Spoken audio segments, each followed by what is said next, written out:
I would like to again thank all of our sponsors, the Columbia Basin Trust, Revelstoke Credit Union, Downey Timber, and Community Futures of British Columbia. Thank you for the great support from each of these organizations. So a couple little housekeeping items. Again, if I could get you all to take a quick moment to just make sure that your cell phones are either off or are on silent. I was really impressed with everybody yesterday. I didn't hear that I noticed a single cell phone go off during any of the sessions. So congratulations. I think that's a first that I've been to in a session like this where not a single cell phone can be heard. So way to go, everybody. If anybody needs to use any facilities, they are just down this opening behind us here. If you want to get some coffee or any snacks or anything while the presentation is on, please feel free to get up. And again, I'd like to again highlight the City of Reducing Poverty Charter here. If you haven't had a chance to go and look at it yet, please do so. It's kind of what we're all here and what we're all about with this conference here today. So the other thing I'd like to say is Mark, our Holmgren, our keynote address yesterday, he was just here to to say goodbye to the organizers and so forth. He wanted me to pass on just how pumped he was over yesterday and how excited he is about all the work that's being done around the basin towards poverty reduction.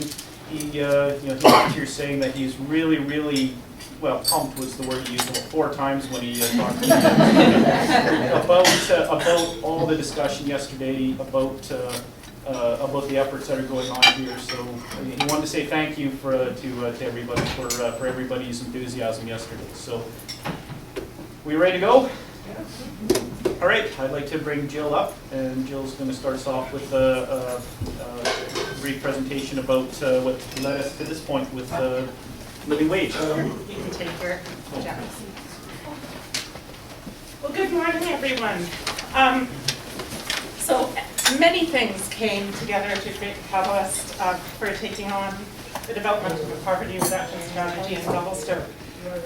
Firstly, in all the years that I've been doing research on resort communities, the red flag of affordability has always come up.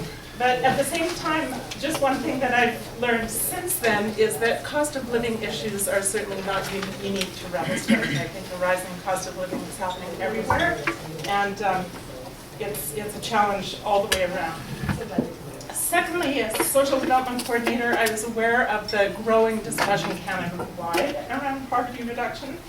And then in early 2011, when I undertook an update of what was then our Community Development Action Plan, the social sector representatives at the table really underlined how poverty was an issue for their clients. We heard rumors of people who were leaving town because they couldn't afford to live here. So I thought it was time to take a deeper look into poverty in our community and affordability. And our community was changing what was real and what wasn't. So supported by funding from the Columbia Basin Trust and directed by a great cross-sectoral steering committee, we completed the strategy in June of 2012. As part of the strategy, one of the first things that we did was come up with a definition of poverty and some underlying guiding principles that we felt accurately reflected our culture in Revelstoke. And it was interesting yesterday to see the Edmonton definition of poverty is very similar to the one we came up with. And a lot of thought went into the development of ours. But it is this: individuals and families experiencing poverty lack the opportunity, financial and otherwise, to maintain a decent standard of living and to participate fully and with dignity in our community.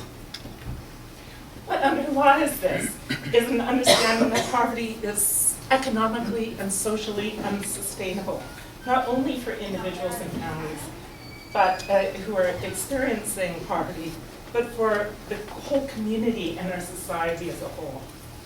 So where poverty exists, it affects everybody. And I think Mark really showed us that yesterday. So anyhow, in trying to assess poverty, we spent quite a bit of time coming up with comprehensive, locally relevant measurements of poverty. an array of objective statistical evidence was collated. In particular, we looked at income security, food security, and housing security. In most cases, we were able to do a 5 to 10 year trend analysis looking at the numbers over time. So for income security, we did two things. Firstly, we used tax filer data and came up with an array of measurements. But we also decided that the market basket measure reflected what we thought was a decent standard of living, and that included the cost of social inclusion. So the market basket measure is a more absolute measurement of poverty. So, and to determine the market basket measure, at that time, Spark BC, so the Social Planning and Research Council of British Columbia, had just produced an affordability toolkit, which was very helpful. The MBM is composed of all the goods and services necessary for a family or individual to live a dignified existence in our community and is responsive to local conditions and values. Standard items in the basket include food, shelter, clothing, footwear, transportation, childcare. Like a computer, we decided it was really important for our reference families to have a computer. Linens, cleaning supplies, everything.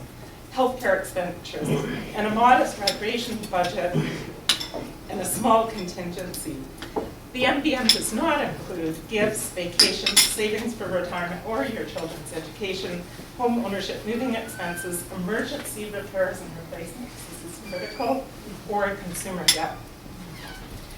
Our steering committee at that time spent a lot of time coming up with the items for each market basket and roaming the community, pricing those items. We had volunteers. Each basket was designed to suit the needs of a particular reference family, and we were able to determine the gross annual income needed for each household to meet their basic needs. And this is important. We used, I know there's the whole discussion around using before tax measures or after tax measures. We wanted that gross annual income so we could then compare it to tax filer data, which I'll get into in a minute.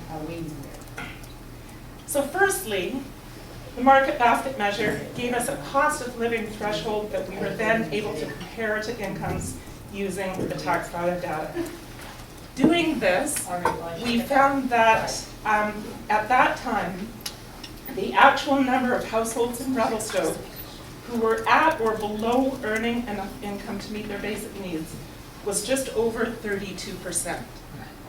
So this is much, much different than the 17% that the low income measure gave us for the tax filer data, and much, much different than the LICA, which is used by Stats Canada, the low income cutoff, which I think at that time was about 11 or 12% for Revelstoke.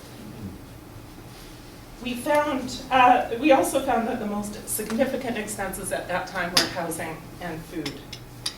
The second thing that the MBM did for us was to provide the initial context for a living wage discussion. At that time, we calculated that our reference family of 4 would need a gross, again, before tax income of about $66,000 a year. This meant that both parents had to be working full-time and getting paid $17.75 an hour in order to make ends meet. So this was in 2012. As mentioned, we completed the poverty reduction strategy in June of 2012. In September of 2013, we completed our poverty reduction action plan. Both the strategy and the action plan clearly outline challenges and opportunities Revelstoke faces as a community. And in October of 2013, an intersectoral poverty reduction working group, many of whom are here today, was formed, and we have since taken the lead on a number of initiatives. But one of the top community goals in both the strategy and the action plan was to improve income security for all residents. So while the working group determined that moving forward on the local living wage initiative was important, we also felt that it was necessary that the business community be actively engaged and take leadership on any such initiative. We felt, who were we in the social sector to be telling business what to do? Although I have to say, I mentioned this to Mark at our meeting yesterday morning, he was like, Why not? It's a small town. So anyhow, it was an exciting moment when in the summer of 2014, the Revelstoke Credit Union came forward and expressed interest in exploring the living wage. The first step was, because some time had passed, was to update our local living wage calculations in alignment with Living Wage for Families BC and the Canadian Centre for Policy Alternative Methodology. So with the support of both these organizations, the Revelstoke Credit Union completed and received approval for the updated calculation in December 2014. And it's amazing to me that already so much time has passed, we almost need to update it again. At that time, the living wage for Revelstoke and area was calculated at $18.87 an hour per parent. The total after-tax income needed for a family of four to make ends meet was about $63,000, so a little bit higher. While all this was going on, two other things were happening simultaneously. Firstly, our local Community Futures manager, Kevin Gloria, indicated that they would like to be champions and community partners for a local living wage initiative. And this is really critical because it's so important to have that community partnership. At the same time, the Regional Healthy Community Facilitator for the new Interior Health Healthy Communities Initiative had let me know of an opportunity to put forward a proposal to the newly formed UBCO Community University Research Partnership. I saw this as a good opportunity, and after consultation with our working group and our local healthy community liaison, so that's Julie Lowe's up at Interior Health and Joanne Scarcella, who's in public health, I submitted a proposal that outlined a unique challenge from a healthy community's perspective. A truly sustainable, healthy community would be one in which wages matched the cost of living. The challenge goes far beyond supporting individual businesses to become living wage employers, to working towards being a living wage community. In the proposal, I outlined a couple of factors. Firstly, one of the most significant underlying emergent challenges facing our community was the rising cost of living, coupled with the inability of business to pay a living wage. Secondly, in Revelstoke, there are many characteristics that make our community unique. We are a small, rural, remote community that is experiencing change, a gradual shift in economic base, changing demographics, dramatic seasonal fluctuations, and a variety of other pressures linked to being a resort community. And I have to say that there's a lot of positive things about being a resort community as well, that I personally experience on an almost daily basis in the winter, many times with Jim and Hessel. So given the characteristics inherent to Revelstoke, is becoming a living wage community possible? And if yes, how might this vision or community goal be achieved? What are the strongest, most influential factors and potential successful mitigation strategies?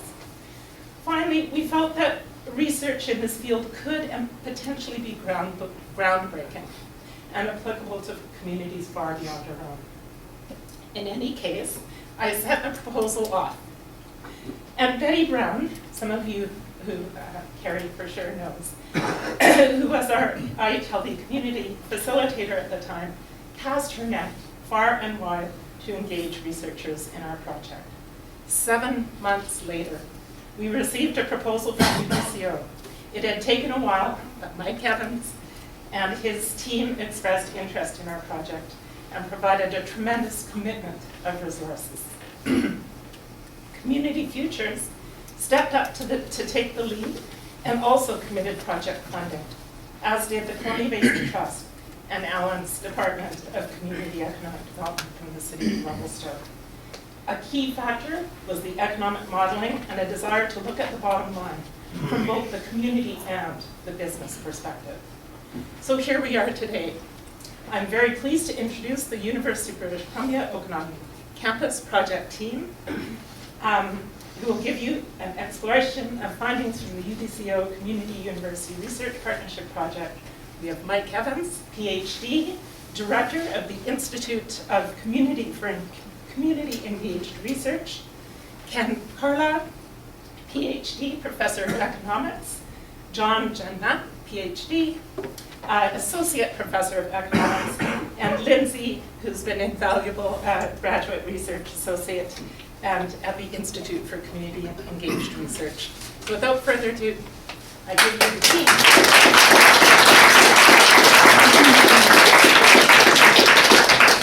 Thank you. It's a real pleasure to be here. And thank you for the invitation to share some of this research. I'd like to start by sharing with you an Australian term, an Australian saying. Blame this on the Australians if you find this offensive. It is, we're not here to teach your grandmother how to suck eggs. And now it's not obvious what that means. Like when I first heard it, I thought, I have no idea what that means. But what it means is that we want to acknowledge that much of what we're about to talk about you already know. And we're not trying to be patronizing. We're trying to make sure that we're all on the same page in terms of thinking about and talking through this particular issue. And as Jill's introduction and history of living wage poverty reduction activity in Revelstoke and indeed in the basin, most of you probably know more about this than we do in terms of lived experience and your own working lives. So we want to acknowledge that. And we're going to acknowledge it in a couple of ways. One is what I just did. And the other is we're going to ask for this process to be a little bit interactive because indeed this is a data-driven exercise. But one of the key challenges is figuring out what data should drive it and how we should get to some of the more intangible things that inform our concerns around poverty and poverty reduction and the consequences of both the negative consequences of poverty and the positive consequences of poverty reduction. And we've built in, John Janmaat has built in some very specific tools to help facilitate that conversation as we work through the data and then the possible transformations of people's lives and what those consequences are in the context of the introduction of the living wage. So I'm going to start then by introducing Lindsay Harris, who is the backbone of the team, the most junior of the team, but the one who works the hardest and has really brought this research to the forefront. So Lindsay, please.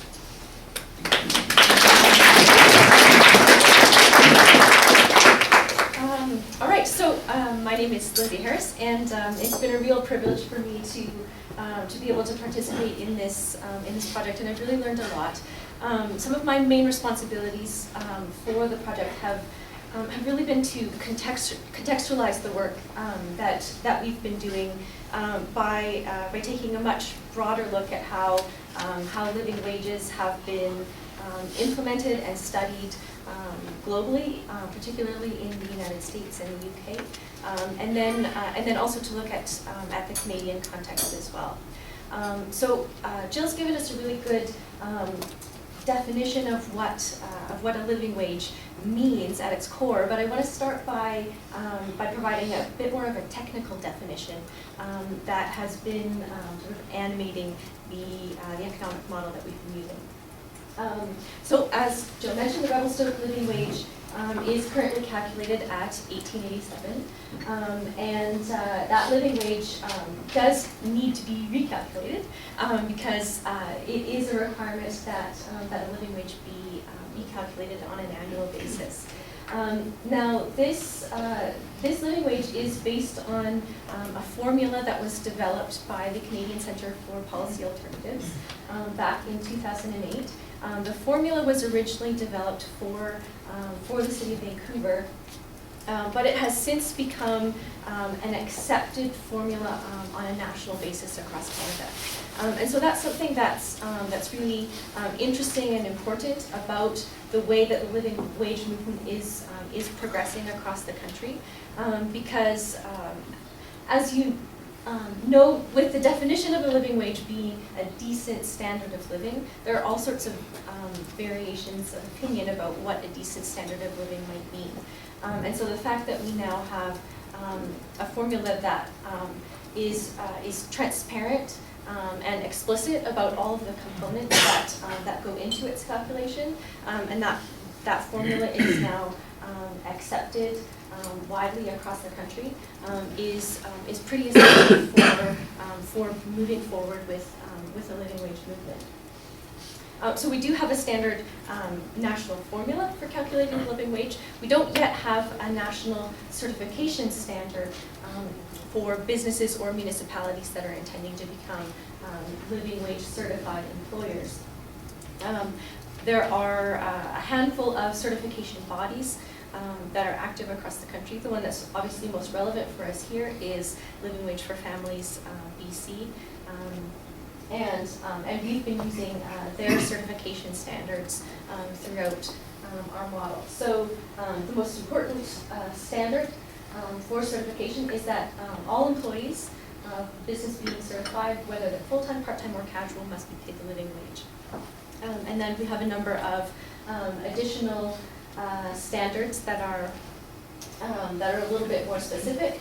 The living wage may include relevant non-mandatory benefits, so that's your extended health, if you have additional sick days or holiday days, that sort of thing. The living wage can include tips or commission based pay to meet that threshold of 1887. The certification standard for living wage for families does stipulate that all contract employees for the business being certified must be paid the living wage. And then there is an exception that allows for up to 10% of trainee or student workers to be paid less than the living wage. So these are the certification standards that are relevant for us here in Revelstoke for the Living Wage for Families campaign. Then we have some flags that we raised, that were raised to us during the consultation workshop phase of our research project. So these were really the key factors that the community of Revelstoke felt were important that they wanted us to incorporate into the project. So we wanted to consider the impacts on all community members, whether they're workers or small business owners. It was really important from that consultation workshop that community members wanted to ensure that small business owners also could make a decent standard of living, that it wasn't just employees who needed to be held to that level. Variations by sector were certainly something that we considered for the research, and the community-wide economic context for sure. So just a little bit more of a national context for where we're at with living wage campaigns. There are a couple of different types of ways that communities can implement a living wage. The first way is through a municipal policy or a municipal ordinance where the municipality itself becomes a living wage employer and agrees to pay all municipal employees a living wage as well as all municipal contract workers. As far as how the living wage has evolved globally within the United States, municipal policies are the primary way that communities are implementing living wages. So in the United States, there are now over 150 communities that have implemented some form of municipal policy. They're not always consistent in how they implement them, but there's a growing number of communities that are instituting such policies. In Canada, we've got very few of them so far. In fact, only one community has actually implemented at the municipal level a living wage policy, and that community was New Westminster, which implemented in 2011. However, at the end of 2015, another 3 communities in Canada voted to start the process to implement living wages. So we have Vancouver, Coquitlam here in BC, and Cambridge out in Ontario. And a number of other municipalities across Canada have such conversations ongoing at the city council level. So we would expect to see those 3 communities implementing within the next 2 or 3 years. What has been a lot more active since 2008 when the CCPA formula became standard across the country is for businesses to certify as living wage employers on a voluntary basis. And in BC, these numbers actually come from our literature review in the fall, and I just had a quick look at the website last night, and those numbers actually need to be updated. For living wage for families BC, that number is actually closer to 60 businesses that are voluntarily certifying as living wage employers. Those businesses are mainly located in the Lower Mainland, but the process is starting to spread out across the province. And then I've listed a number of other certification bodies which are also certifying businesses across the country. Living Wage Canada is starting the conversation to come up with a standard national certification process, but we're probably still another 2 or 3 years away from having something standard. So that gives you a bit of a sense of where the climate is at across the country for living wage campaigns. But to try to bring the conversation a little bit more specific to where we are, and to give you all a chance to jump into the conversation with us, I'm going to walk us through a bit of an interactive exercise in thinking about some of the factors that have provided and need to continue to provide the context for the economic model that we're working on. So I'd like to start off with a couple of really general questions, which I wasn't here yesterday, but based on the summary content from your exercises, these questions should be pretty easy for you to answer now. So I'd like us to, as a group, if we can, think through what are the impacts of poverty on those who are poor, and what are the impacts of poverty on the community in which the poor live. And then we have an interactive slide upcoming where we're actually going to record the list. And if we can also sort of prioritize things as we raise them as a group. We can prioritize them, and you can let us know where on the list you think these items should be falling. So starting off with personal impact, what are some of the personal impacts? And thinking particularly about how those impacts are active in a community like Revelstoke or similar communities within the region. Stress. That's exactly what I was going to say. I'm almost de-quality, like extreme stress. Isolation. Poor health. Sorry, what was that last one? Poor health. Poor health. Yeah. Where do you want isolation? Isolation. Above Would you like? stress, Is below that above stress?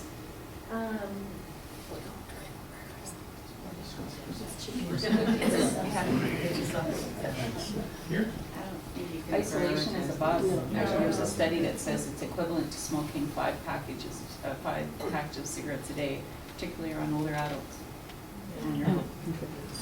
Yeah. And that help like So healthy implications. Yeah. I think you can prioritize them because with people experiencing them, everyone is just as bad as the other. So, Yeah. no priority really. Psychological issues.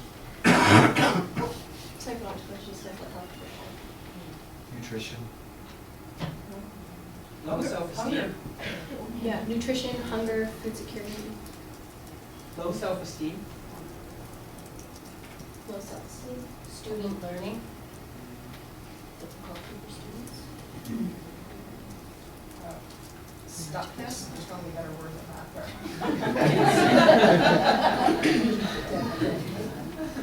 I think it's more than just student learning, I think it's learning challenges across.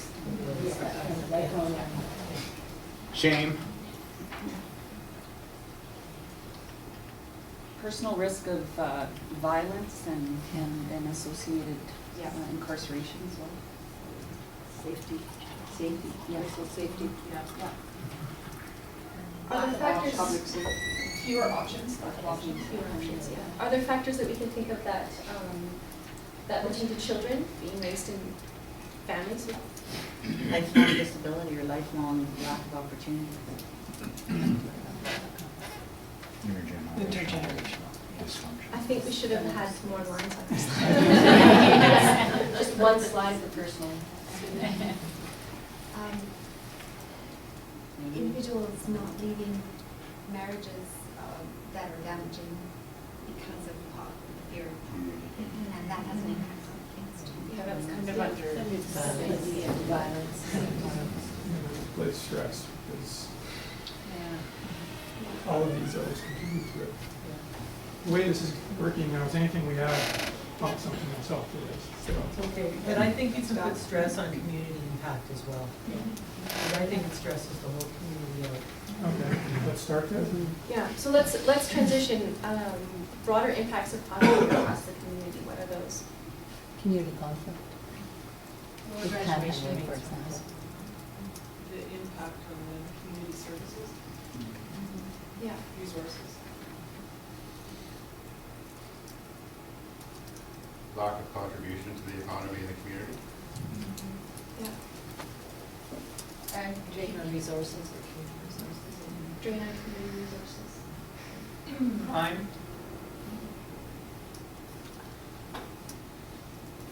Contagious. Yeah. Untapped potential. Yeah. Well, I think with that goes the lower graduation rates that Lisa said.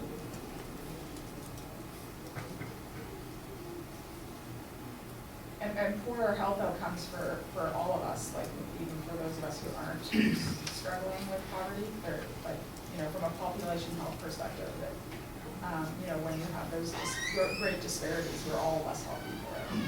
Yeah, so poor population. Less vibrant business community because people aren't spending. It's lower resources, lower financial resources for the whole community. I think from a municipal standpoint. The word stagnant comes to mind. See, stuckness.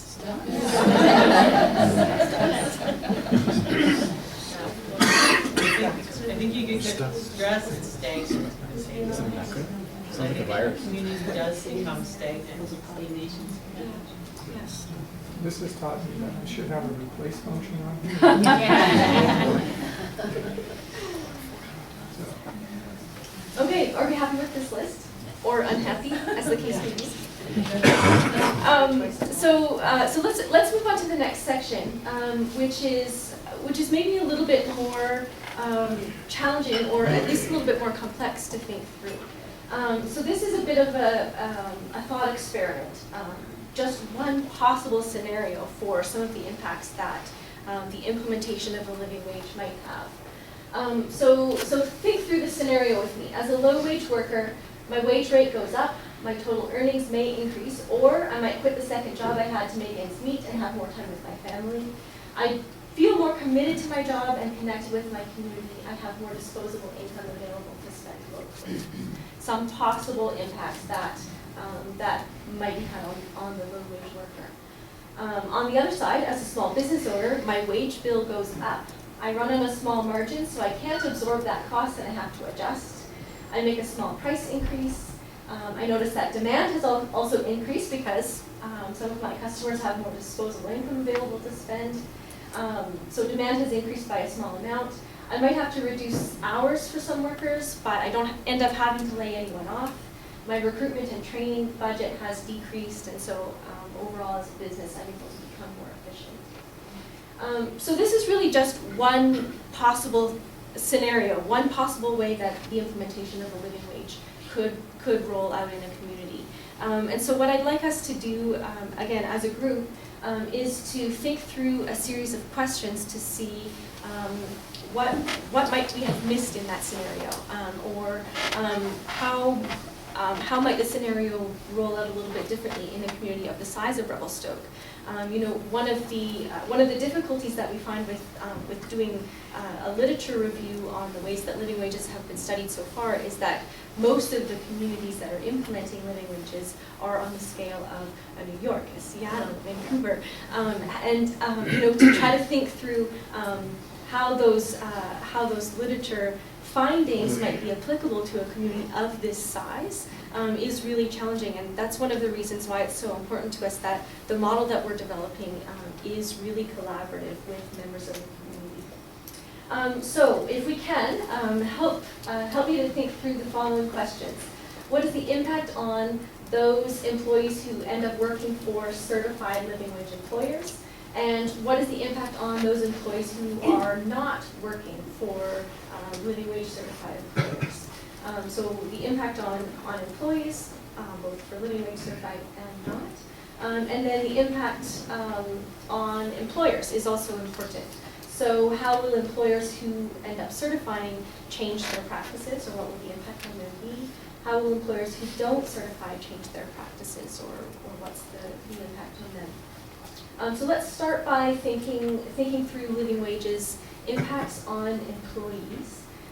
And starting off for an employee who was making a wage lower than the living wage cutoff, and now is working for a certified living wage business and receiving at least that $18.87 per hour. What's the impact on that living wage worker? Self-esteem goes way up, I think. So along with productivity. Increased productivity. A sense of security that you can pay your bills. Yeah, sense of security. And increased job loyalty, or, you know, buy-in for where you work. Mm-hmm. Mm-hmm. Sense of pride of where you're working. Yeah. Yeah, this was 16. Hope for my children.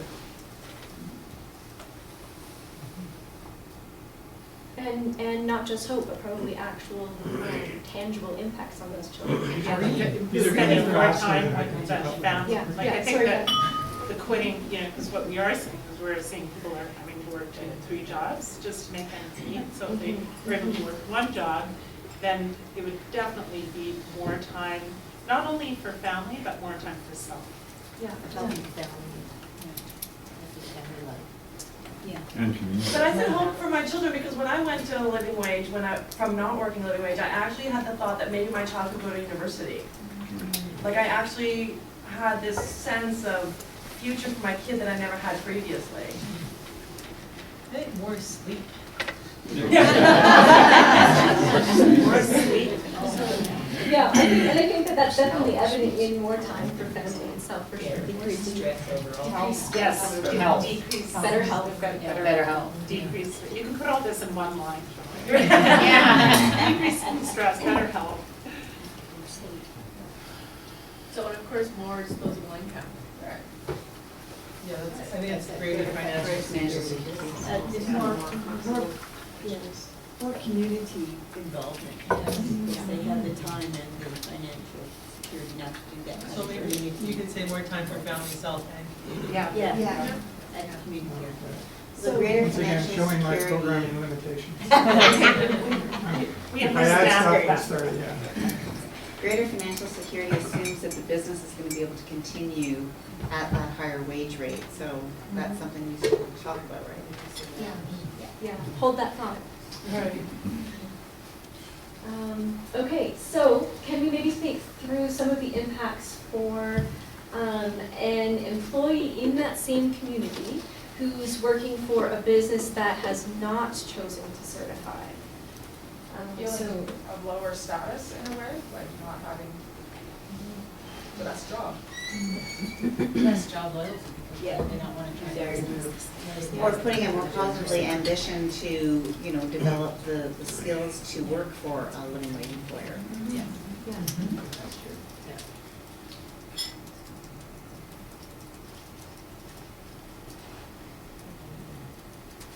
So building skills and capacity.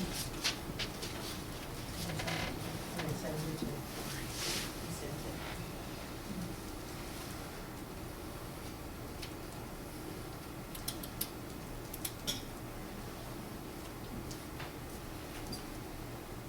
Are there ways that a living wage being rolled out in the community might have some adverse effects on those employees that aren't receiving that wage?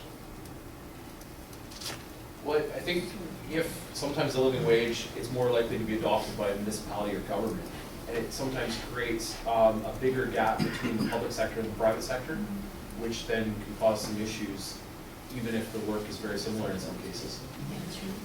The costs might have to go up in some of the businesses in order to maintain that living wage. So we So people got don't maybe make more for when we get to the business. Yeah.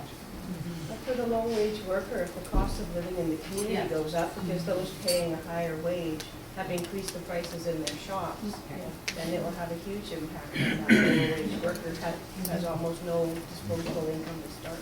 Yeah, yeah. Yeah, I think that's a good way of summarizing that.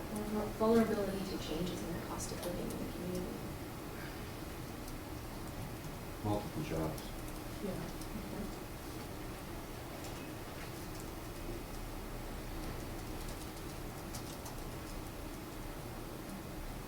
There's sort of a sense of injustice maybe, like, why him and not me? Like, what how is this fair or something? Yeah.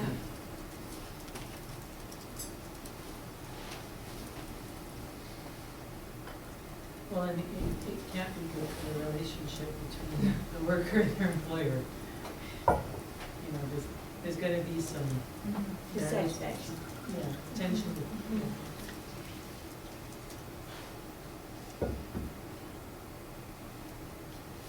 Okay, so we have a full list here. Let's switch now to thinking about these same impacts but from the employer side. So what are the ways that a living wage employer will need to change their practices? How are they going to be impacted by their choice to certify?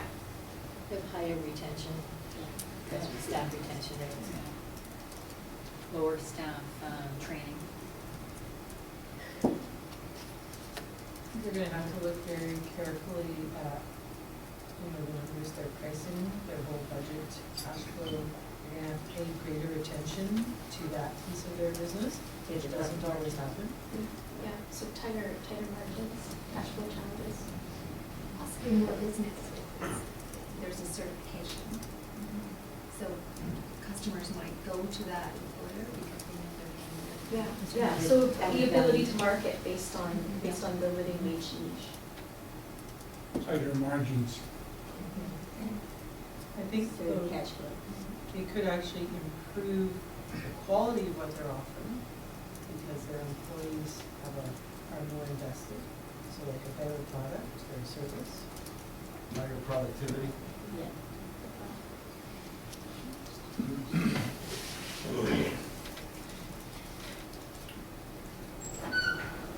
Say maybe a better atmosphere in the workplace, like more like a positive workplace atmosphere. Higher morale. You need to have tighter margins on there. You really do. Yeah. Your Cash employer that's- flow, better margins in there. You'd have improved attendance Yeah. by Yeah. eliminating competition. I think that's the more positive workplace, the morale. And also higher productivity is associated with attendance.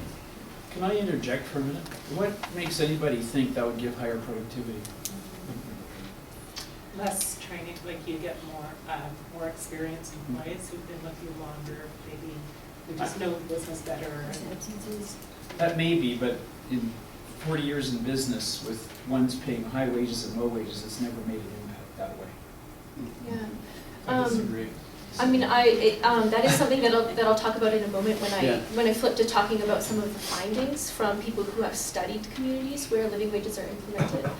So higher productivity is one of the findings.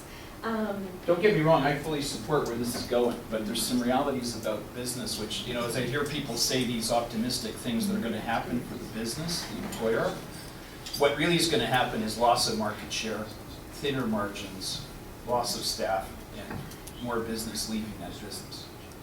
Why loss of staff?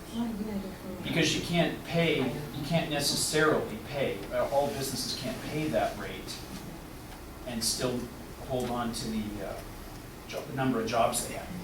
So what, and this may be a choice you want to make as a society, but if you have 4 people making $12 an hour, you may have 2 people making a living wage, and the store, say, closes on Sundays.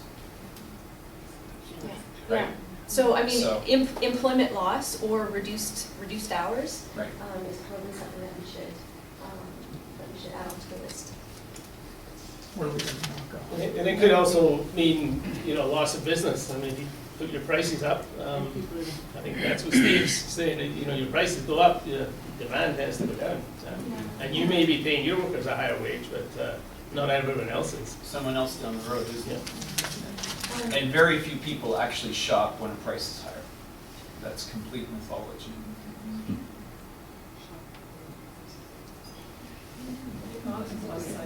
Even everybody in this room will not do it. So then if we wanted to have an item that was something like loss of market share or tighter margins, which of the items would we replace to add that in? You could say. Loss of market share / cash flow challenges. Or take, because that's kind of the same thing. It is, yeah. I mean, is it cash flow or is it margins that are the issue? Margins more than cash flow. Cash flow is more manageable. It's all of it, it's having to pay attention to that financial piece of your business, right? And a lot, And maybe take even less yourself. Yeah, absolutely, like So that you lower, become the lower lower salaries. That is A requirement on the owner to, his business is be more. So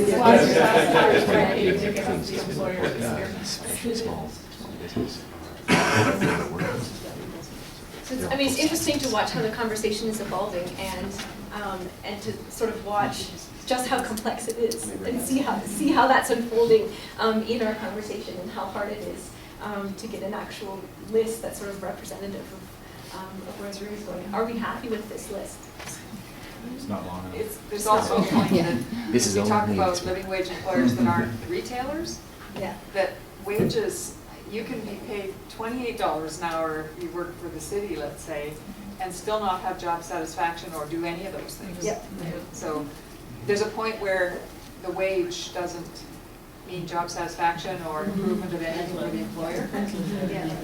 there's a lot of other factors that come into it. Yeah, there's a lot of factors around. Particularly if it means reducing the number of employees and adding to the workload of those who are still there. Right. But it's hard to have any of those pieces, the job satisfaction, the loyalty, the productivity, if you're living in poverty in the Yeah, I think that's maybe the distinction is that here we're sort of just thinking about that transition from somebody who's going from a very low wage just up to that 1887, and in that range, those impacts probably are still pretty significant. So maybe let's leave that there, and just for the sake of time, move on to the next category. So thinking about in a community that has decided to implement a living wage program, some businesses have become voluntarily certified, and some businesses are choosing not to certify.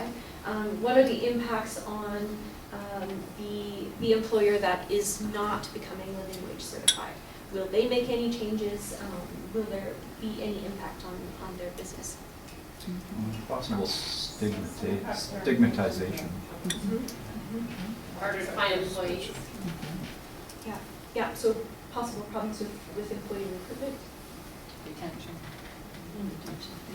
Recruitment and retention. Retention, yeah. Issues. And someone mentioned kind of the divisiveness in the community, like between the potentially public sector, the public sector that could pay a living wage and the private sector that couldn't. So, whether it's kind of like, if you just change living wage to union, you can, there's a pretty good correlation right there, you know, it's like, okay, well, this grocery store is unionized, this one's not. Which one are you gonna go apply for a job at, right? I mean, it's right there. I mean, so it kind of already has. yeah. But there's no guarantee that a union is gonna give you a better. No, there isn't, but I'm just saying in terms of frame of filter, when you think about a non-unionized workplace, and you'll get some of the They might also have a competitive advantage over their neighbor who's offering the same service because they're paying lower wages, they can offer their product at a lower price. Yeah, so capitalizing on that. I think the word, you know, higher profits. Don't look at my spelling.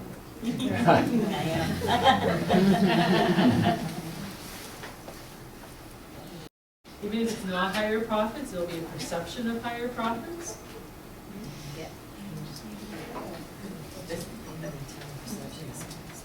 No. Yeah.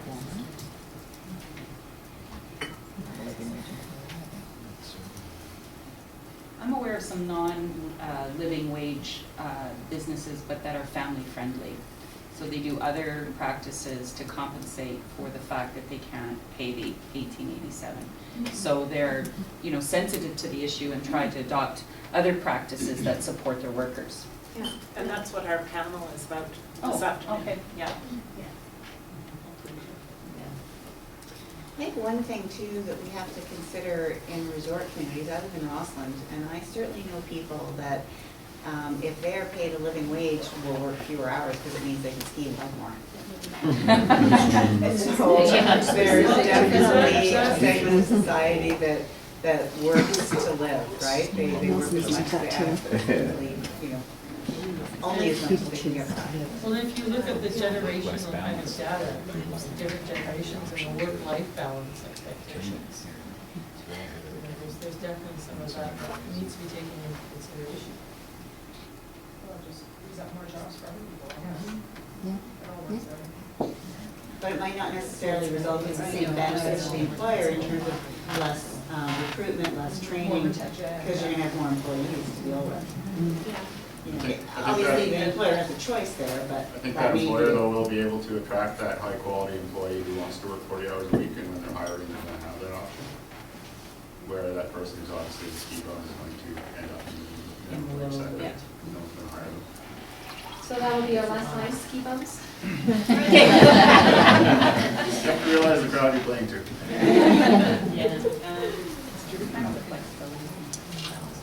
Okay, so there you go. About flexibility in the workplace. You know, when I was general manager of Mountain Equipment Co-op in Toronto through the 90s, our training costs doubled when we raised the pay past minimum wage. Why? Because more people came that were recreationally minded, realizing they could work less hours. We had to have more bodies. And the turnover was higher because they would save enough, then go on a trip. So, you know, it is about mindset. Our training budget actually doubled Yeah. And I mean, when we raised our wages. and that's something that's possibly really sector specific, which again comes back to, you know, one of the reasons why in our consultation it came through so clearly that sector impacts need to really be paid attention to. So thanks all for your contributions there. I think, again, it's pretty easy to see just actually how complex it is to try to think about how you might model something like this. If we can flip to the next slide, I've got a really brief summary here of the findings from the living wage literature. So the living wage literature is primarily studying communities in the United States that have implemented a living wage, again, mostly at the municipal level over the last couple of decades. So there have been a wide variety of studies done, some qualitative where they're actually going into businesses and saying, how did you change your practices? Some quantitative where they're sort of looking at the economic impact across the community as a whole. So there are a lot of these retrospective studies that are going into communities that have already implemented. And then the literature also includes studies that are done by economists, again, much like our group, where they're going into a community that's considering implementing a living wage, and they're doing research based on existing statistical data or business surveys to see what the possible impacts might be. So there's a huge body of literature, and it's finally sort of in the last few years. There's a fairly strong network of economists, I would say, who are sort of solidifying around these conclusions. Again, these are studies mainly done in fairly large centers, so you know, as we're going through it, think through how that might be a little bit different in a community like Revelstoke or other communities in the region. But generally, the living wage literature indicates that living wage laws at municipal level have very small to moderate effects on municipal budgets. So a lot of communities before implementing a living wage, one of the main arguments is against it is that, well, you know, this is really going to increase the impact of our municipal budget, and findings show that it really doesn't. Another main finding is that living wage laws do benefit working families with few or no negative effects. One of the main concerns is predicted employment losses, and the literature shows pretty much across the board that employment losses are minimal to none. And finally, living wage laws have raised productivity and decreased turnover at affected firms. So, I mean, this is just at a really, really high level. It's very summative, but this is sort of the general consensus about how living wage laws have impacted communities. It's interesting to sort of think about something like the employment losses, and to say, well, you know, why? Why is that the case that that predicted employment losses haven't been realized? And the literature seems to indicate that it's because there are so many factors involved, such a variety of ways that businesses can respond, and then a variety of broader economic impacts. And all of those factors sort of work together to mitigate the chances of employment loss. So our next slide shows the list of business responses that you'll find in the literature. So again, these are studies where they're going into communities that have implemented living wage laws, and they're checking in with those businesses to say, you know, how did you change your practices, and these are the possibilities. So there might be some employment loss, some reduction in hours worked. The business might have productivity or efficiency increases. They might have a reduction in turnover and recruitment training expenses. The business might bring in some price increases.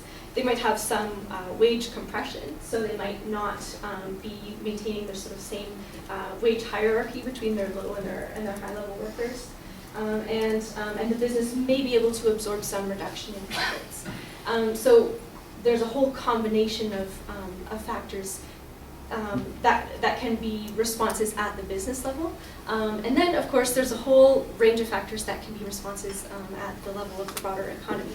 And for that, I'm going to turn you over to the expert voice, myself, not an economist, and turn it over to Ken. Good morning, everyone. It was really interesting to observe the interaction we just engaged in, because it really sort of illustrates the core problem of what I'm about to talk about. This is very, very difficult, theoretical, and even more so practical problem of measurement and implementation when one is talking about, okay, someone put this to me, and I'm talking about living wages in Revelstoke. I was having a coffee conversation, and somebody said, okay, well, that's the bottom line, which is what everybody in the room wants to know. So if you do all that stuff we just did and then all of this stuff, you'll have a bottom line. But of course, it's going to be filled with all kinds of issues that I'm about to discuss. One of the things that just happened is a conflict between what we in economics refer to as a general equilibrium analysis versus a partial equilibrium analysis. And a lot of the discussion that I observed happening was mostly of the latter type, which is exactly what we were encouraging, from your perspective. What would you expect to see happen if? Well, from my point of view, the following would happen. People who were in the inside of the living wage category might be made better off.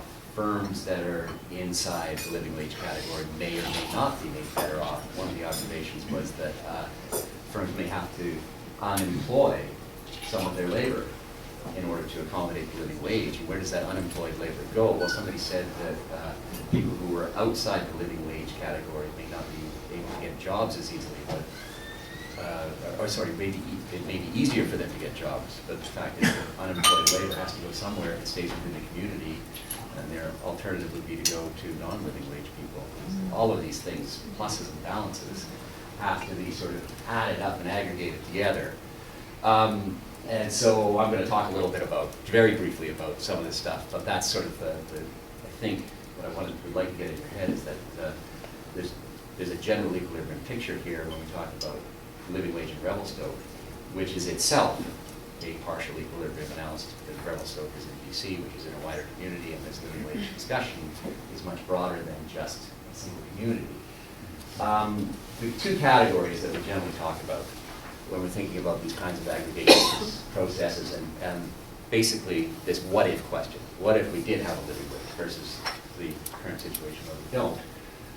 Two categories where we look for interactions. One is economic multipliers, and the other is this slippery concept, spillovers, and we were actually just engaged in trying to figure out what exactly those things might mean. So just a couple of points in general on the economic multipliers. Invariably, we're talking about new dollars. So if you inject a new dollar into a system, what's the multiplier effect, the feed-on effect, the spillover, or this is something I'll say a little bit more about when we get there, but the respending effect. So suppose you throw an extra dollar into a community, it goes into someone's pocket, it gets respent, it goes into someone else's pocket, and so on and so forth. That's roughly what we're talking about with these multiplier effects, but keep in mind, it's new dollars. They come from somewhere, not diverted dollars, which is more appropriately discussed in the spillover category. What's your bang for your buck, depending on where you put it within a community? So there are existing dollars in the community, and really what a living wage is doing, in many cases, if it's implemented in the sort of the legalistic fashion that we talked about within a municipal bylaw or something like that, is changing where the dollars in the community are, in some respects. And then the question is, okay, well, if we did move those dollars, is it a net positive or a net negative in the community? And so that's what much of what that exercise was talking about, and what are the pluses and minuses of moving dollars around within the community, and that was sort of where we were at with some of those positives and negatives and the results that we were talking about. And it depended on who was doing the talking. Okay, so the other thing about this is much of the stuff I'm going to talk about here is not easy to measure. We talked briefly about productivity, and I'll come back to that point as well. Basically, my first stats course ever in university, the professor came into the room and said, figures lie and liars figure. The measurement problem is a very deep problem, and it also depends on who's measuring and what they're measuring as to what the story is. So this stuff can be used to sort of overstate or obfuscate, right? That's something to keep in mind as we sort of go through this stuff. The last thing is that, and this is the biggest kicker for any of us who are thinking about any of these problems, is that this is context specific. So what happens with a living wage in Revelstoke? We've got this number 1887 or something like that. Well, that's a number. It's supposed to be the number for Revelstoke. But what 1887 does in Revelstoke is going to be different than what 1887 does somewhere else in the world. And so when we get to that bottom line, again, it's going to be Revelstoke's bottom line. It's not going to be somebody else's bottom line, if we even get to a bottom line. So, having said all that, what are the subcategories we look at? Well, the first and obvious one, we just went through this exercise, direct income impacts, okay, for the sort of living wage earner, moving from a less than living wage to a living wage is going to have some positive direct impacts. But again, then there's all these marginal trade-offs. Well, what if you're not one of those people? You know, does your income change, go up or go down, because of the feed-on reaction of the community in general, businesses in particular, who are responding to these requirements for a living wage, positive or negative again. Some of the positive things that can happen for those people in the category, again, increased access to credit, which is directly into respending. So that if people earn a living wage and can increase their access to credit, they can increase their spending potential quite significantly, which has feed-on effects for the wider community as this activity happens. So far, these are all fairly positive things. Productivity. Everybody in the literature talks about productivity as if the living wage will contribute positively to measured productivity, but the productivity measure itself is fraught. Spent too many years of my life doing research on productivity. The key thing to think about here is this, the true measure of this thing that you want to get at is what is the output per unit input? And I'm not talking about dollars and cents here. I'm talking about physical output per unit of physical input. That's the ideal measure of this thing. The data that we have access to is mixed up with dollars. So the number of dollars you spend on your inputs relative to the number of dollars you get in your outputs. Those aren't actual productivity measures. And the key thing to note here is that community output can go up and the productivity numbers can stay dead flat, not change. You have a bigger community in some sense with a zero productivity gain, because productivity is the outputs minus the inputs. So if the inputs are going up, then that may actually be a good thing for the community, even if measured output in some sense only goes up by as much as the cost of the new inputs. So productivity is a very slippery number, very slippery concept, often misquoted in the literature, especially on living wages. Also, there's a presumptive component of that. All the literature that I've seen in not just this policy arena, but in many other policy arenas, takes for granted that this thing goes up without actually going out and measuring it, because measuring it is really, really hard and also expensive. So keep that in mind. Retention, we already had a conversation around that. Yes and no, depending on who you are and where you are in the community. Quality of life, that may be a net positive thing. If Revelstoke is a living wage community, there may be some value, intrinsic value, in that in and of itself for the community in general. Who gets that value in specifics? Again, we went through that exercise and there's all kinds of trade-offs around that. Reduced dependency on government assistance, we'll come back to that a little later in some of the stuff I'm going to talk about, but that could be a big deal, but probably doesn't matter to Revelstoke for a lot of the kinds of government assistance that occur here, because most of that is provincial federal. Okay, there may be some community stuff where these things will have an impact, but again, these are measured dollars and cents. These are not unmeasurable qualitative things like sense of community, integration in the community, or isolation from the community as the negative side of some of that stuff. And those things are, again, the important stuff that's really hard to measure. So, part of what we did with that exercise earlier is to start you thinking about those things. And again, government assistance, what forms of these things are in that tangible, measurable category, and how much of that is actually missed as a consequence of not being a measurable priced item in people's day-to-day activities. Okay, so beyond those sort of more specific individual things, this is some of the stuff that we've already covered: community engagement, sentiment, belonging. What's the number? How does anyone even contemplate measuring that? And then the question is, should you even bother? Question? One of the things that we've done in the past is to kind of try and measure volunteerism, is just taken kind of a specific event like, for example, a ski race up at the hill. And then you measure kind of calculated the financial impact on the community as a result of volunteerism. Did you use the sports tour as a model? There's a federal ministry that produces a model that you can use this stuff. Yeah, so that's, you know, one of the things is kind of this underlying kind of economy based on volunteerism in our community, which is huge. So what you just described there is what I would put in the category of an instrumental variable or approximate measure, which has all the problems of being proximate and not actual. Yeah, no. It gives you a sense of whether or not maybe qualitatively this is a positive or negative thing, depending on the change that you're trying to isolate and control for.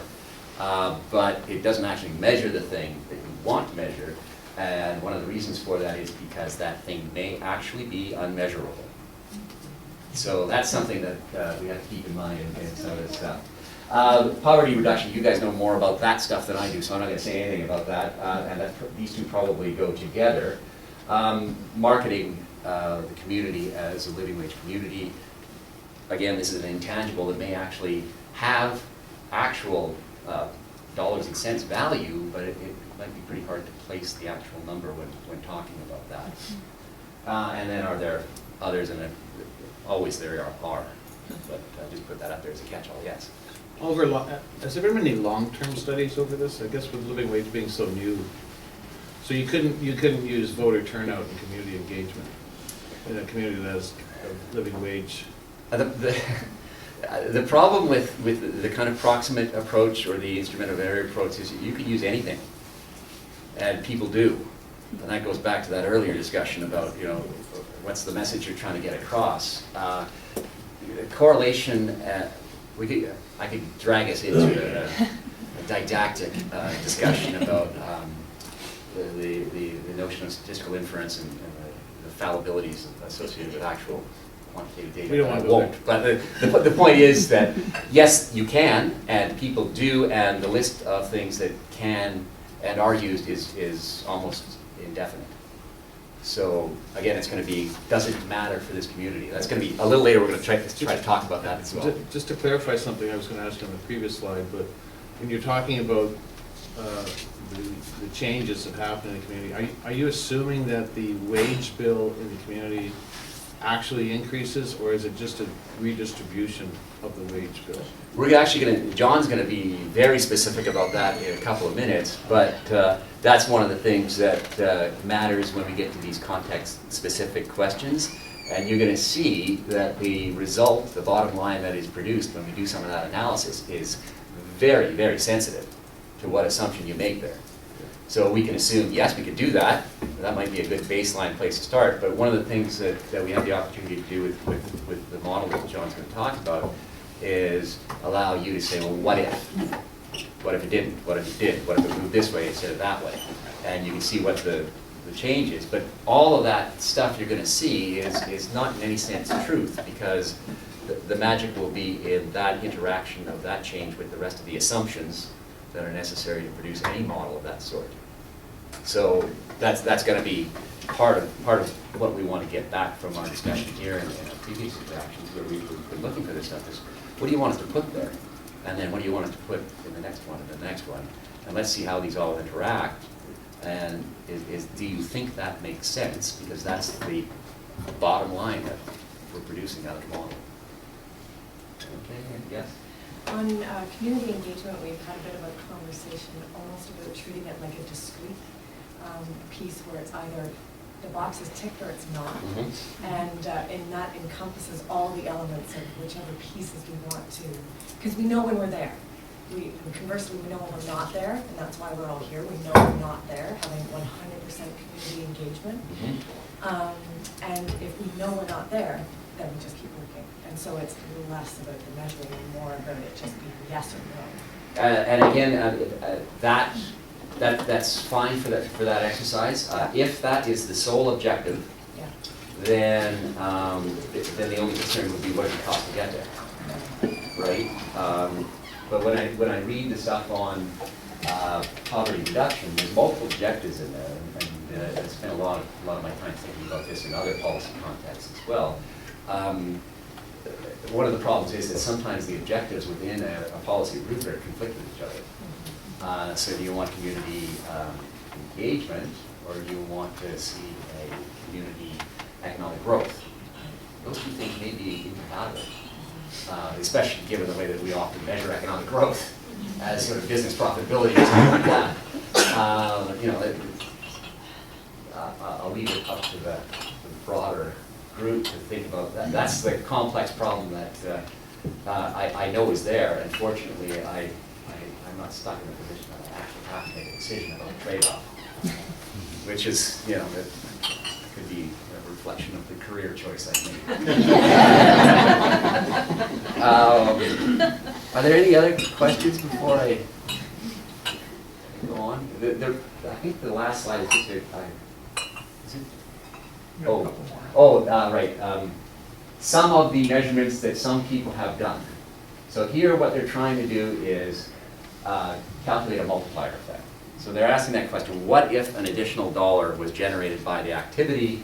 The additional dollar sort of first pass through would generate this much impact from a living wage. And so some of these communities that have engaged in this stuff have gone through the exercise and said, okay, how much bang for our buck did we get? And this is a range of estimates. In Waterloo, they did a basic estimation without accounting for the interaction with government expenses and services and other things that they could measure with dollars and cents. And then they did a further accounting, trying to calculate the feed-on effects of that by taking account of the impact on government expenditures at various different levels. So this kind of gives you a range, a bottom range of the multiplier to a top range of the multiplier. The literature is far more broad on this policy question in general, because this isn't just a living wage question, this is a policy question. If you change the rules of the game, presumably the reason you were motivated to do that was because there's some positive outcome associated with it. And so this practice is engaged in all the time. But it's got the problems that we've already articulated. The interaction that we had showed that there's a whole bunch of things that you could throw into the calculation. Many of those things actually don't have numbers associated with the measurement of the activity. But if they did, what would they be, and how do we go about? There's an industry in academics and government policy circles around what are the list of things that should go in, and then what are the measures associated with each element in that list. And there's argument about both the list and the measures all the way across everything in every category of policy that you want to talk about. Having gone through the exercise, you get a number, and then there's argument about this number for all those reasons and a whole bunch of other things as well. So this kind of, though, sets a range of possibilities. What should, if it was implemented in Revelstoke, what might we expect to be a range of possible outcomes, and John will get into more detail on that model. The last slide is just a general, there's one more click. Oh, it's just the axes don't show up. This is a measure of the likelihood of getting one of these multipliers. As you go out inside the multiplier here, the likelihood that you achieve that number with the policy shrinks. And this is just a generalization of this vast literature on multiplier effects arising from policy implementation. In a number of cases, people build expectations on this. I showed you the positive range here. There's an equivalent negative range, because it turns out that policymakers are not perfectly foresighted and all-knowing. Turns out that everybody in policy circles is a human being, and we've got the fallibilities of humanness, so it's possible to make mistakes. And so I haven't shown you the mistakes side of things, just the successful side. So I'm gonna stop talking about this didactic, abstract, general multiplier stuff. Those are the things, though, that we take as being what motivates why we're all here and talking about this. There's presumed positive impact of what's going on with this policy implementation. Can we articulate some of the categories of what that positive impact might be, and do we have any sense about how much?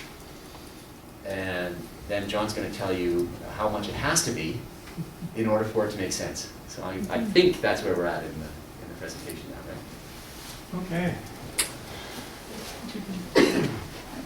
So, listening to Ken, you can probably get some sense of the conversations we may have had about what it is we can and we cannot do when it comes to addressing the question of what's the economic impact of a living wage for Revelstoke. Because that was kind of the question that was thrown our way. And then we looked at what was out there, and can we really come back with a bottom line, as Ken said, that anybody can have any faith in? And that was a challenge. So we've kind of actually dialed back, and that's why we're being interactive here, because that bottom line, it has such a huge potential range that we can't confidently give you a single number. But hopefully we can illustrate some of the issues, show you some of the numbers we can find, and use that to help motivate your own decision about whether or not it's worth taking a chance on this. So to do that, we started with the Revelstoke labor market survey. Now the way this survey worked is the businesses that participated chose the sector they were in. And so in assigning sectors, it was all the workers at one business were assigned to one sector. Wasn't based on what they did or the employer, it was based on who their employer was. Okay. Now one of the challenges with that is it meant that the sectors in the labor market survey weren't consistent with Statistics Canada data. So if we wanted to match the labor market survey data with Stats Canada data to try and make some of these estimates, we had to just assume it was close enough, which is what we ended up doing. So Lindsay did a great job of hunting through and looking at the labor market survey categories, looking at Stats Canada and saying, okay, is this close enough? Yeah, we'll assign it. And I think that caused a fair bit of stress as to whether or not it was a good assignment. And so what the report did is it reported the employees in Revelstoke by wage category. And as I've already said, we don't know what type of work they're doing. We only know what their wage category, wage group they fell into. And so that's the basic data we had there. So next, please. So when you look at that, this is the breakdown from that survey of the different industries. So forestry was pretty big. Basically, that list there rolls around the pie chart. Forestry, food and beverage, tourism, professional, law and government, and then health and social services. Those are some of the bigger sectors, and then you get on the bottom some of the really tiny ones. The shares represented account for about 75% of the workforce.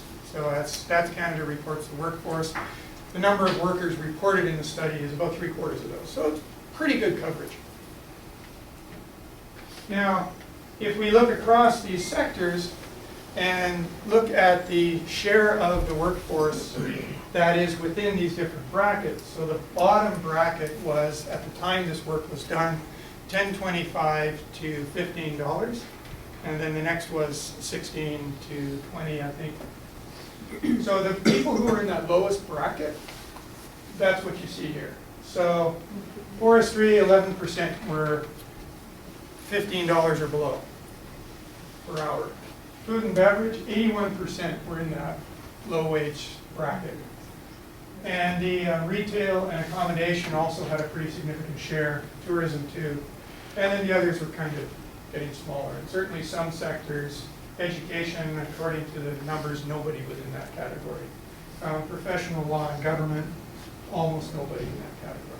So it really varied across the firm. So when you're looking at a firm who might choose to become living wage certified and the impact it's going to have on their bottom line, it's going to depend very much on what sector they're in.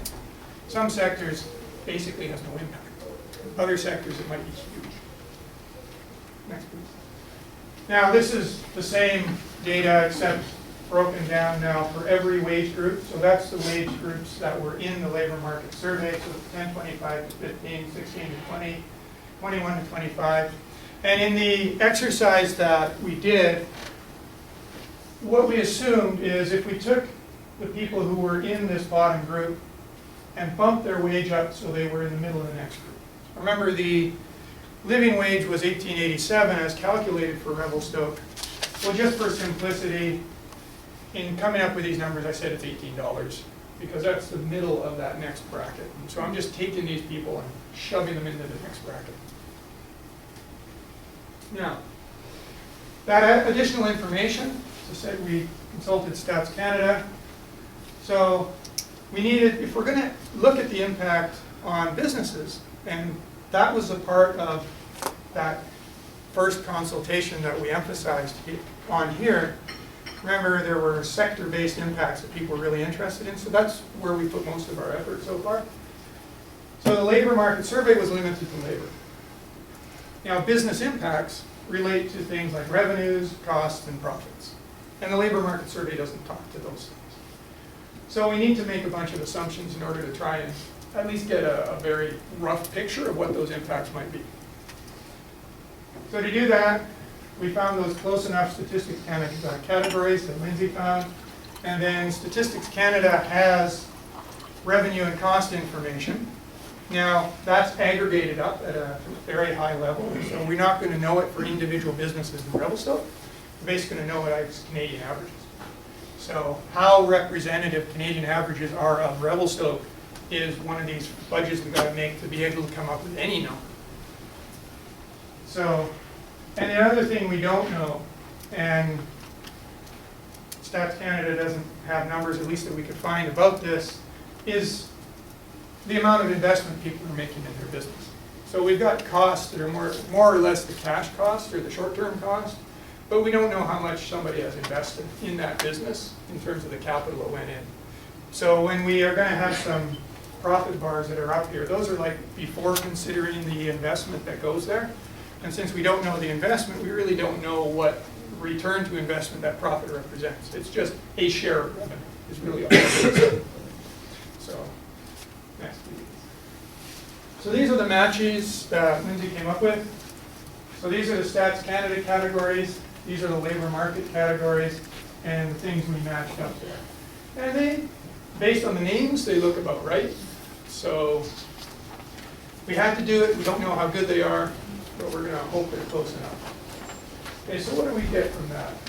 Well, this is the Stats Canada data.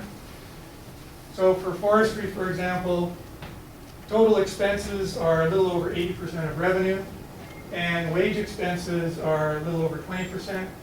The food and beverage sector, again, based on Stats Canada national averages, total expenses are well over 90% of total revenues. So that says right away, food and beverage sector, the margin is pretty darn thin. Now, out of that, wages account for something in the neighborhood of 30, a little over 30%, based again national averages. So the other part of those expenses, some of that's going to be food and beverage, right? Your food or your beverages that you're selling, you got to buy goods that you then turn around and sell, things like that. Tourism, etc. So you can see the ones with the biggest share of revenue: food and beverages, professional law and government, education, pretty high.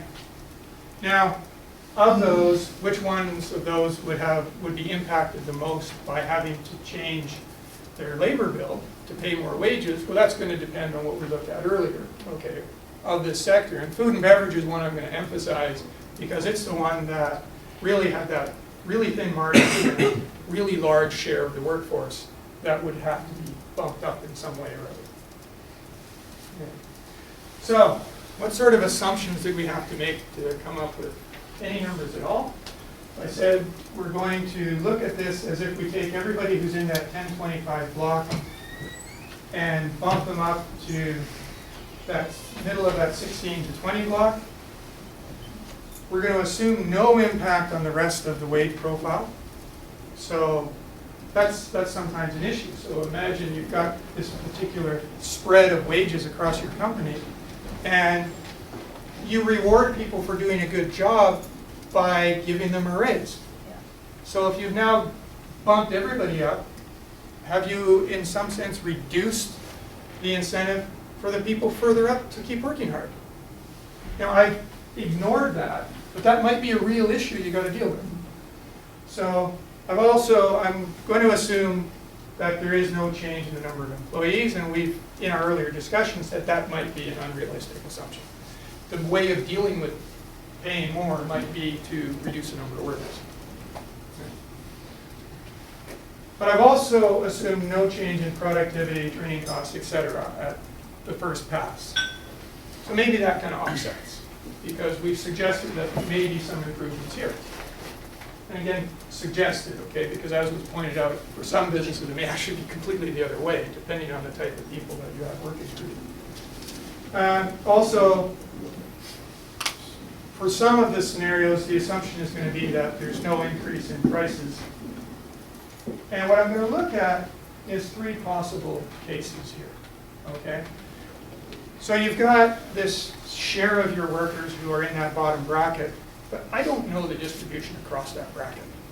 Okay, are they all making 1025? Or are some of them making 1025 and some of them 14? I don't know that, so I got to make something up. And 775 would be the amount of extra expenses if everybody was just making that bottom 1025.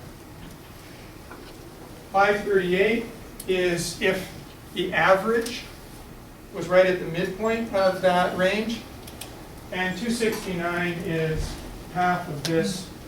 And the idea would be here that maybe the average wage is not at that 1025, and maybe there's other things. Remember, as Lindsay described, that when you're doing this living wage calculation, if you are, say, in the food and beverage sector, and maybe you're making 1025 as the wage your employer pays you, but maybe you're also getting another $5 worth of tips. And if that's the case, for the purposes of living wage, you wouldn't have to pay an extra $7.75, you'd have to pay $5 less than that as the extra bit. So that would be, what, 7 minus 5 is 2. I have to strain with math. $2.75 would be the extra bit you'd have to pay. So you don't have to go from that bottom minimum wage if there's other ways that employees are being remunerated. Okay. Now, if that's the case, what's going to be the percentage increase in the wage bill? That's what this shows. And that, again, really depends on the share of your workforce that's in that bracket. So the food and beverage just stands out like a sore thumb, okay? If everybody in the food and beverage sector who's in that bottom bracket makes $10.25 an hour, so that you've got to pay them an extra $7.75 to get them into that top bracket, then your wage bill is going to go up by over 50%. Okay. But remember that assumption, right? This is like the worst case. Yes? Does this factor in tips? No. Okay. This would be, they don't make any tips. You're paying the minimum wage and they get nothing else as income related to that job. Nothing else you could consider when it comes to living wage certifying to say that you don't have to pay $7.75 as an increase. Now suppose that they do make some tips, so that your increase is $5 and a bit. Well, then the percentage increase in your wage bill is 30%. Or suppose because of tips and whatever other non-wage benefits people are getting, that the increase is only $2.69. Well, then food and beverage is looking at, what's that, about 13% as the increase in the wage bill. There's a huge difference there. Okay? The blue line is pretty darn scary. So, in the bottom line there, the size of the sector impact depends very heavily on the size of the actual increment in the wage needed. So going to living wage certification isn't strictly about the wage that you're paying them. It's about the wage plus whatever else. So the net benefit they're receiving now, including things like tips, how far are they below that 1887 cutoff? And that's that difference you've got to make up if you're going to be living wage certified. And that difference, depending on sector, depending on business, may be huge, it may not be. We don't know that. So that's why I'm showing you these ranges, because it's your own community's businesses who would know where they are on this table. I don't. And hopefully providing this helps in making a decision. Now, if you're going to pay for that, How are you going to do it? Well, one possibility is going to be to increase revenues. How is that going to happen? Well, it can happen in any number of ways. But how much would revenue have to go up for? Remember, wages are only a share of your expenses. So for that food and beverage sector, the amount of extra revenue they have to get to cover that extra wage in that worst case scenario is about 16%. So somehow you have to increase revenues by about 16% if nothing else is changing, okay? So this might be a price increase. So could you increase your prices, retain all the same amount of business you have, and that would let you cover the cost? Now, is that realistic, or is that pie in the sky crazy to think that you could raise the price? So if you're a restaurant, if you could raise your menu prices by 16% and put a sticker on your door that says I'm living wage certified and still have the same amount of business. Is that realistic? Is that not realistic? I don't know. And it's going to depend on your business. But that's the worst case. Okay? So if you're a restaurant owner and if your employees are making an average of $5 an hour on tips, well then actually the amount of extra revenue you got to gain is about 4%. Okay, so is that living wage sticker on your window going to get you 4% of extra is going to allow you to increase your revenues by 4%? If it does, then that gives you enough back to cover the cost of upping their wage by $2 and something. So what's your situation? I don't know, but hopefully this helps you think about what your own situation might be. Next, please. All right. There's more assumptions that got to be made. So what I've shown you so far, it assumes that you can do this by increasing revenue. So the idea of increasing the prices on your menu by enough to cover the cost, but not actually selling any more food or any other changes in your business. Strictly revenue is the numbers I showed you before. But that may be unrealistic. Maybe you can't increase your prices, but maybe you can increase your business activity. Maybe the sales can go up. Okay? So if I'm going to look at that, well then I got to make more assumptions. So one assumption is non-labor costs. How are they going to increase? So if you're selling more, if you're doing more business in your restaurant, you're selling more food, well that means you got to buy more food in order to turn around and sell. But you also pay electric bills and rent and that sort of stuff, and maybe that doesn't change. So your other costs, other than labor, are some mix of costs, some of which are going to change in response to increase in sales, some of which won't. Okay? Now, so the other assumption I can make, what I just showed you is increasing my prices, not changing anything else. The other extreme would be I can't increase my prices. The only way I can pay for this is by increasing my sales or whatever activity I do in my business. Okay? Now I'm going to look at two cases in a couple of examples here. One where all of my other costs increase in lockstep with revenues. So in order to increase my revenue, holding my price constant, if it goes up by 10%, then all of my other costs outside of labor would also go up by 10%. That's one assumption I'm making. That might not be very realistic because some stuff might not. So the other one is I'm just splitting it 50%. Again, remember the challenge that I had with Stats Canada, right? They don't tell me what your capital is in your business. I don't know what's your fixed cost that doesn't change and what your variable cost. All I can do is make it up, basically. And this seems like a reasonable split just to show some cases, but it's not representing any individual's business. It's just kind of something to help you think about these issues. Now, this is kind of a very focused way to try and think about this. So if we think of what is profit, well, it's your total revenue minus your total cost. What's total revenue? Well, it's price times quantity, or you could think about this as sales. The amount of stuff, services, goods, etc. that you move out the door. Total costs, well, you've got this fixed cost, which I've mentioned. So fixed costs are costs that don't change when the amount of activity your business does change. For variable costs are the things that depend on the quantity that or activity that you're doing, okay?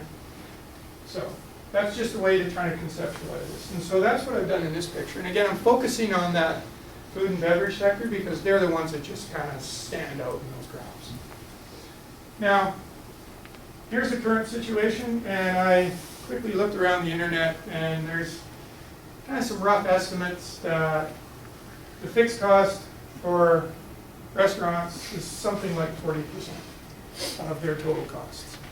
That's, again, just pooling out there. I don't know anybody's specific business, but some of these business development brochures you find out there when they tell you about developing a business plan for a restaurant, they talk about 40% or so of your costs will be fixed. It won't depend on how much activity you do.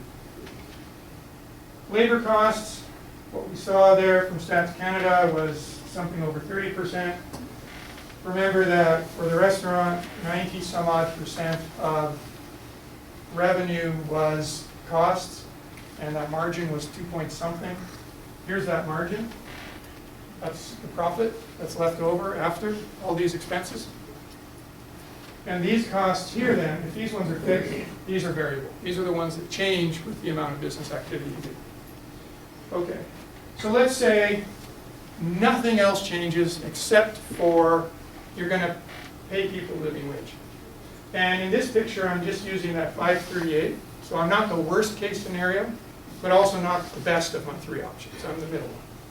So if you've got to increase your wages by 538 per hour per worker in that bottom bracket, okay, not every worker, just that bottom bracket, then your wage bill is going to go up here, showing the green there. And where does that all come from if nothing else changes? It comes from your bottom line.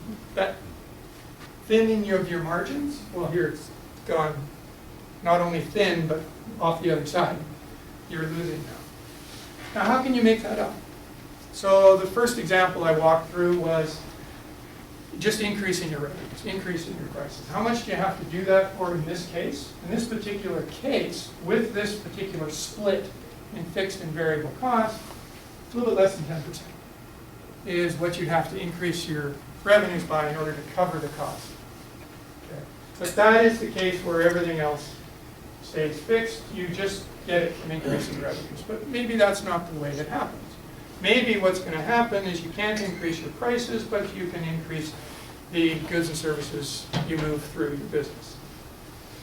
In that case, well then this cost is going to go up as well, right? Because you're buying more goods in order to turn around and sell them. In order to get your profit back to here, in that case, you need a little bit over 13%. Your revenue has to go up a bit more because you've got to cover the increase in cost of the goods that you sell. Okay, so those are examples of just kind of thinking about how you would pay for the living wage. Now, thought about kind of very poorly anticipated the conversation we had here, which was about how complex and interacting these things are. And when I was thinking about that, I thought maybe it's really not good to just focus on one of these dimensions because they interact with each other. And I came up with this little thing as a way to play around with these numbers a bit. So here what we've got is the current situation and the living wage situation alone. So this is where you get that negative profit hit because you got to pay for it somehow and nothing else changes. Well, how do we change these other things? There's several ways we can do that. We can increase the price. Hit the button a couple of times.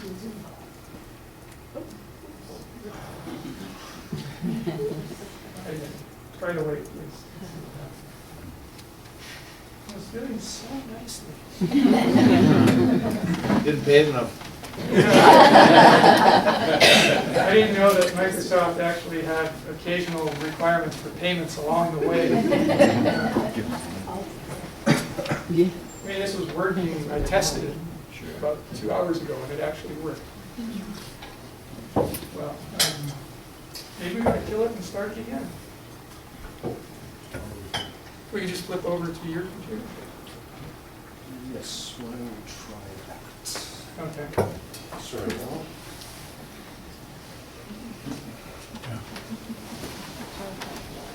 This will only take a second. Brief bathroom break.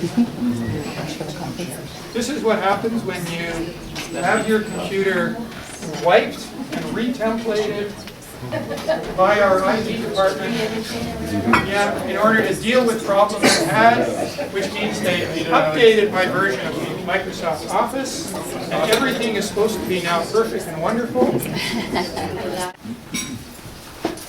Okay, let's see if Microsoft decides to be kind to me now. So the purpose of this was to try and demonstrate the interactions between the ways you could respond. And as you can see here, if you increase the price, well, it increases your revenue, and you can see how you're getting your profit back. But the question we're asking is whether that price increase is reasonable, with nothing else changing. So we could get, so Lindsay, if you were to push that up to that 9%, 9? yeah, that's basically what we had on the previous one that shows we recovered. So we could get 9% extra revenue, we'd be okay. But maybe that's unrealistic. Maybe we could get 2%. So. But that's the price, okay? But maybe we could also increase our sales. So we can up the price a little bit, but people are going to like the fact that we're living wage business. So maybe we can up our sales a little bit. So if we can get a 2% price increase, how much of a sales activity increase would we need? Well, if nothing else changes except for the increase in the stuff that we push through the door, we're still negative here. You can have more fix there, Lindsay.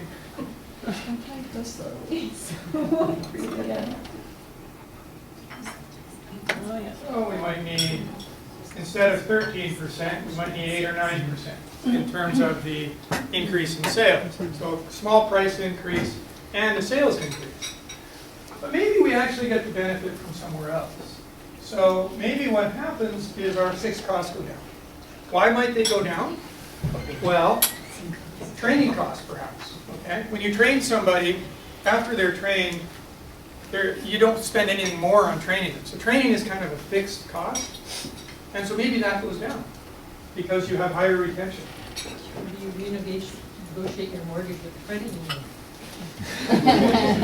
Yeah, if other businesses are supportive of you and can help reduce your costs. So maybe there is some sense in which the support that is provided by other businesses, such as a credit union, is in the form of, if your living wage will maybe cut the surcharge that we do on your mortgage, whatever top up. You get a special rate or something like that. So maybe there is other ways that costs can be changed, which I hadn't even thought of, but thank you. Maybe you would like that for yourself, I don't know. But it's a really good thing. I mean, maybe there's more interactions and interconnections that might appear than just the things I've got here. And that's great. Thank you. So that would be an example of reducing the fixed costs. Or maybe it's the variable costs that go down. So what would the variable cost be? That might be absenteeism. Okay, so maybe when you pay them more, they're less likely to take a day off because they're just sick of seeing their boss's face. Things like that. Okay, so if we're able to reduce these costs, then we're not going to need to increase this one by as much. So now in order to get that, they look about similar now. So if we can increase our sales by 7% instead of the 13%, increase our prices by a couple of percent, and reduce those other costs, we still maintain our profits. So there's these interactions that go on. Now, is the reduced absenteeism on its own enough? Probably not. Is the reduced training costs and turnover on its own enough? Again, probably not. It's likely going to have to be some combination of influences. Now this is again focusing on the firm itself.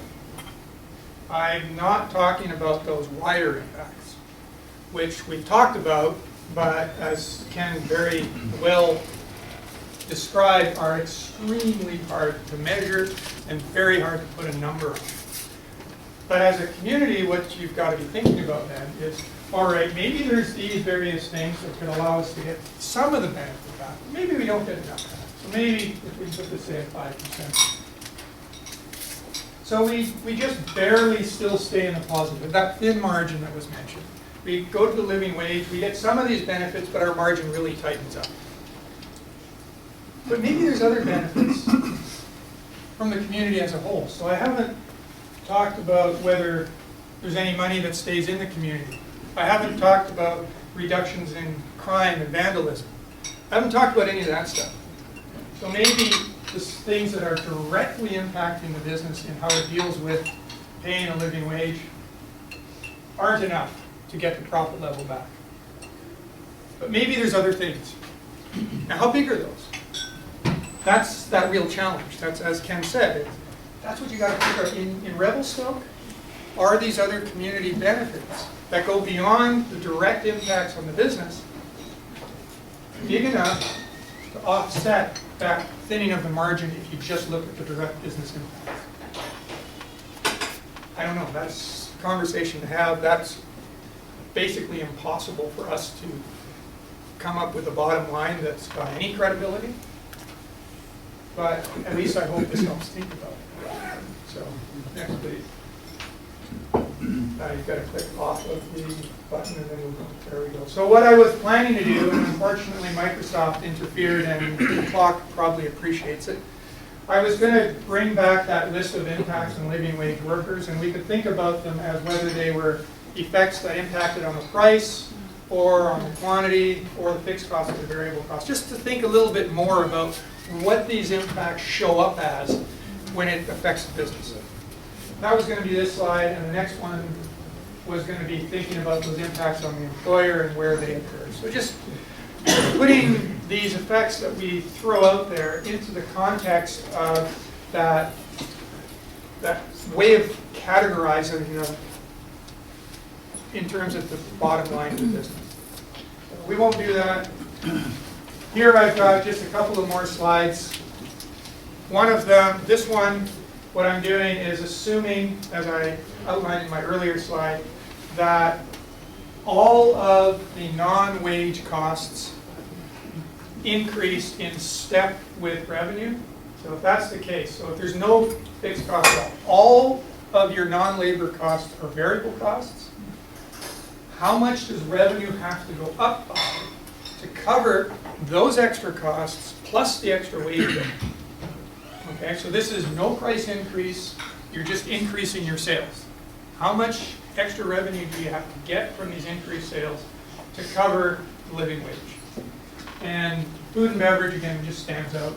So if that's the case, if you can't increase your price, you just have to increase what goes through the door, you got to increase your revenues by between 45 and 50%.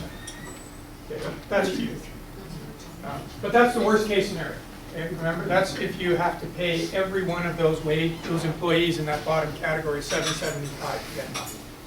Now, if they're making tips, as we've mentioned, and let's say it is $5, then you're at the other end of this range.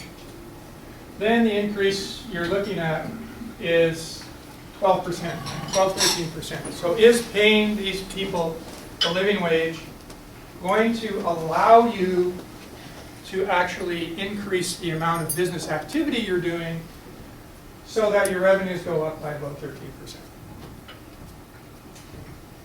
I don't know. I don't run a restaurant like Ken. I sit there in an office in academia and avoid actually dealing with real risks.